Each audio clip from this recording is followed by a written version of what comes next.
Assalamualaikum warahmatullahi wabarakatuh. Shalom, Om Swastiastu, Namo Buddhaya, Salam Kebajikan.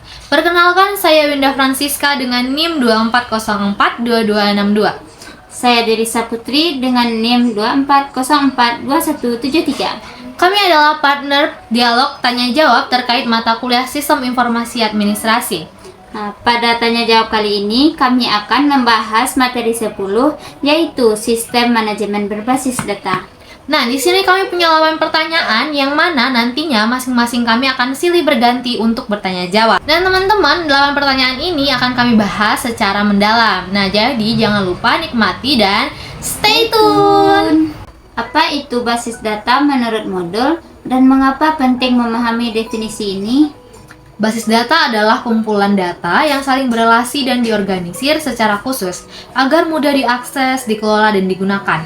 Dalam modul, basis data dijelaskan sebagai sekumpulan data yang bermanfaat dan diatur dengan cara tertentu, seperti data pegawai, data pelanggan, dan transaksi. Memahami definisi ini penting karena membedakan basis data dari sekedar kumpulan file biasa. Basis data dirancang untuk meminimalkan pengulangan data, memudahkan pemeliharaan, dan memastikan data tetap konsisten saat digunakan oleh banyak pengguna. Tanpa pemahaman ini, pengolahan data bisa menjadi tidak efisien, rawan kesalahan, dan sulit dikembangkan untuk kebutuhan organisasi yang lebih kompleks. Pertanyaan kedua, mengapa pengelolaan basis data harus memperhatikan keamanan data? Baik, pengolahan basis data harus memperhatikan keamanan karena data yang tidak terlindungi bisa disalahgunakan, dirusak, atau diakses oleh pihak yang tidak berhak. Keamanan data bukan hanya soal teknis, tetapi juga etis dan hukum.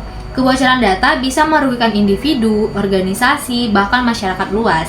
Oleh karena itu, sistem basis data harus dilengkapi dengan mekanisme enkripsi, autentikasi, dan audit yang ketat. Tanpa keamanan yang memadai tersebut, data bisa menjadi sasaran serangan siber, manipulasi, atau penyalahgunaan oleh pihak internal maupun eksternal. Pertanyaan ketiga, apa perbedaan antara model data hierarkis, jaringan, dan relasional? Nah, model hierarkis mengorganisasi data dalam bentuk pohon. Model jaringan memungkinkan hubungan banyak ke banyak, sedangkan model relasional menggunakan tabel dan relasi antar tabel. Model relasional paling populer karena fleksibel, mudah dipahami, dan mendukung manipulasi data yang kompleks. Akan tetapi, masing-masing model punya kelebihan dan kekurangan tergantung kebutuhan aplikasi. Model hierarkis cocok untuk data yang punya struktur tetap, model jaringan untuk data yang dengan hubungan kompleks, dan model relasional untuk data yang dinamis yang sering berubah-ubah. Pertanyaan keempat, apa peran entity relationship diagram dalam pemodelan data? Baik, peran entity relationship diagram dalam pemodelan data yaitu untuk memvisualisasikan entitas, atribut, dan relasi antar entitas dalam basis data.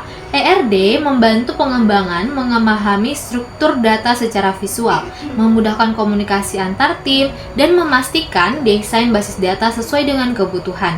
ERD juga menjadi dasar untuk membuat tabel dan relasi dalam sistem basis data. Dengan ERD, pengembangan bisa melihat hubungan antar data secara jelas, sehingga meminimalisir kesalahan saat implementasi.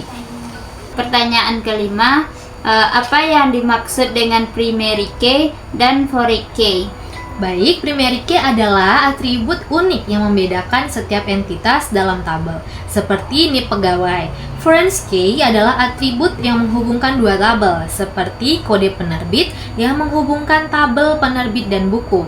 Keduanya penting untuk menjaga integritas dan relasi data dalam basis data. Dalam modul, primary key dijelaskan sebagai atribut yang unik dan tidak boleh nol, sedangkan foreign key digunakan untuk menghubungkan tabel. Pertanyaan keenam, apa tantangan dalam mengelola basis data di era digital saat ini? Tantangan utamanya adalah skalabilitas, keamanan, dan privasi data. Volume data terus meningkat, sehingga sistem harus mampu menangani data besar tanpa kehilangan performa. Keamanan data menjadi krusial karena ancaman siber semakin canggih. Privasi data juga harus dijaga agar tidak melanggar regulasi seperti GDPR. Dalam modul tersebut, tantangan ini dijelaskan sebagai bagian dari pengolahan basis data yang harus dihadapi oleh organisasi modern. Pertanyaan ketujuh, apa fungsi dari perintah alter table dalam SQL? Nah, perintah alter table digunakan untuk mengubah struktur table, seperti menambah atau menghapus kolom, mengubah tipe data, atau menambah constraint. Perintah ini penting untuk memodifikasi tabel sesuai dengan kebutuhan tanpa harus membuat tabel baru. Dalam modul tersebut, perintah ini dijelaskan sebagai bagian dari DLL dalam SQL. Pertanyaan ke-8, apa peran view dalam basis data? Baik, view adalah tabel virtual yang dihasilkan dari query SQL. View digunakan untuk menyederhanakan query kompleks, membatasi akses data, dan mengurangi beban jaringan. View juga bisa digunakan untuk mengamankan data dengan hanya menampilkan kolom tertentu kepada pengguna. Dalam modul, view dijelaskan sebagai bagian dari DML dalam SQL. Nah teman-teman, itu dia tadi 8 pertanyaan dari setiap kami yang membahas terkait manajemen sistem berbasis data. Semoga apa yang telah kami bahas bisa menambah insight dan pengetahuan teman-teman yang menonton video ini. Mohon maaf jika ada kesalahan kata yang tidak pada tempatnya. Assalamualaikum warahmatullahi wabarakatuh. Terima kasih.